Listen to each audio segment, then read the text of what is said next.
Badnera junction जवळ असलेल्या टिमटाळा railway स्टेशनवर 38 वर्षे रेल्वे सेवा करणाऱ्या भारत खंडारे यांचा सेवानिवृत्त कार्यक्रम समारंभ पार पडला। भारत खंडारे 1981 ते 82 दरम्यान कंत्राटी पद्धतीने रेल्वेमध्ये त्यांनी काम सुरू केले होते। रेल्वेची सेवा केल्याने त्यांना 21 जुलै 1984 मध्ये रेल्वेला कायमस्वरूपी सेवा करण्याची संधी मिळाली। त्यांनी भुसावळ मंडळ, नागपूर मंडळ मध्ये काम केले। सर्वात शेवटी युनिट नंबर 1 टिमटाळा येथील मुकादम पर्यंतचा प्रवास त्यांनी यशस्वीपणे पूर्ण करून भारतीय रेल्वेला अखेरचा रामराम ठोकला। सेवानिवृत्ती समारोपाच्या कार्यक्रम प्रसंगी भारत खंडारे यांच्या पत्नी आशा खंडारे हे आपल्या संपूर्ण परिवारासोबत उपस्थित होते। तर प्रमुख पाहुणे म्हणून टिमटाळा रेल्वे स्टेशनचे उपप्रबंधक विजय लुंगे, युनिट नंबर 1 टिमटाळा नवनियुक्त मुकद्दम संदेश डोंगरे, युनिट नंबर 2 टिमटाळा मुकद्दम हाफिज खान, युनिट नंबर 3 मालखेडचे मुकद्दम अमरदीप कुमार व्यासपीठावर उपस्थित होते।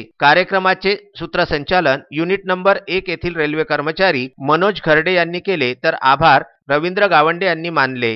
विदर्भ न्यूज करिता टिमटाळा येथून गोकुळ खोडके यांचा वृत्तांत।